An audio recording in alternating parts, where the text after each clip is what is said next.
Jésus-Christ est le même hier, aujourd'hui et éternellement. Hébreux 13, le verset 8. Extrait de la lettre circulaire numéro 33 de janvier 1987. Le juge. Il est vrai que l'ouverture des sceaux a été un événement tout à fait particulier, qui a été précédé du nuage surnaturel sur la montagne, dans lequel le Seigneur ne s'est pas révélé en tant que Fils de l'homme, mais s'est plutôt montré en tant que juge. Pendant de nombreuses années, il s'est fait connaître comme Fils de l'homme à travers le ministère prophétique de Frère Branham. Des dizaines de milliers de fois, Frère Branham l'a vu présent dans la lumière surnaturelle alors qu'il priait pour les malades. Qu'il me soit permis de citer ici deux passages dans lesquels Frère Branham décrit le puissant événement du 28 février 1963. Citation. C'est eux qui prirent la photographie, pas nous.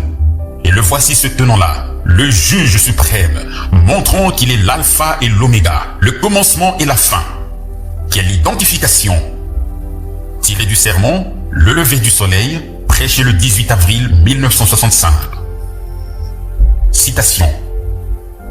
Quelque chose me dit, tourne-la correctement. Je pensais, je la regarde déjà correctement. On avait dit, tourne-la droite. Je pensais, peut-être que la voix veut dire, tourne-la à droite.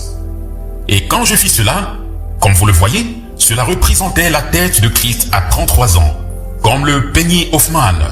Voyez cela. Voyez sa barbe sombre, son visage, ses yeux, son nez, etc. Vous voyez comment une partie de ses cheveux remonte là. Et il est coiffé de cette perruque blanche que forment les anges, montrant comment le message qui le présente comme étant Dieu est la vérité. Il est le juge suprême de l'univers. Il est le juge suprême du ciel et de la terre. Il est Dieu et rien d'autre que Dieu. Tiré du sermon, essayant de rendre un service à Dieu. Prêché le 27 septembre 1965. Anglais, page 14, verset 92. Fin de citation. Ce fut un événement puissant et nous avons pu recevoir, grâce à la révélation des sceaux, une vision approfondie dans les mystères de Dieu. Mais avons-nous saisi la raison pour laquelle le Seigneur s'est alors révélé en tant que juge avant que les sceaux soient ouverts et qu'avec cela, le jugement commence par la maison de Dieu? Le jugement n'est pas seulement une condamnation, mais aussi une sentence. Ce qui a été prêché depuis l'ouverture des sceaux est définitif. Nous serons jugés selon la parole qui nous a été annoncée et entièrement révélée depuis cet événement. Lorsqu'un juge proclame sa sentence et met ainsi fin à la dispute entre différentes parties, ainsi le Seigneur, en apparaissant dans le ciel comme juge, voulait dire « Je prononce maintenant la dernière parole ».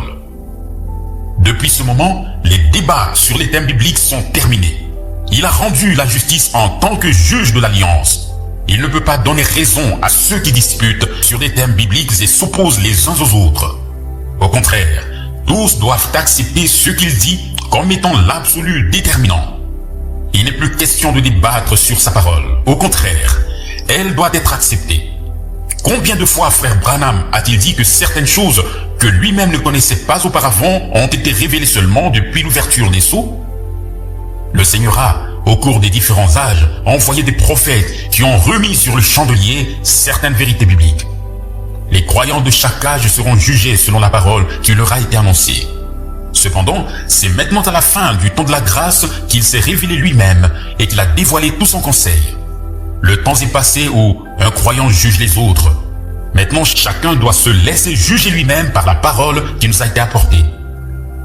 Dans Jean 12, le verset 48, le Seigneur dit « La parole que j'ai dite, celle-là le jugera au dernier jour. » Le Seigneur dirait aujourd'hui la même chose. Celui qui se juge ici-bas ne sera plus jamais jugé là-haut.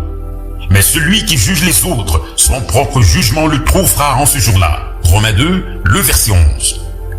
Nous ne pouvons pas continuer à propager notre connaissance et nous y tenir, mais devons nous soumettre en toutes choses à Dieu et à sa parole. Ceux qui affirment que le Seigneur est revenu comme Fils de l'homme le 28 février 1963 n'ont pas saisi ce qui s'est passé véritablement. C'est cela qui a introduit le début de la dernière phase, mais n'a pas signifié que le temps de la grâce est terminé.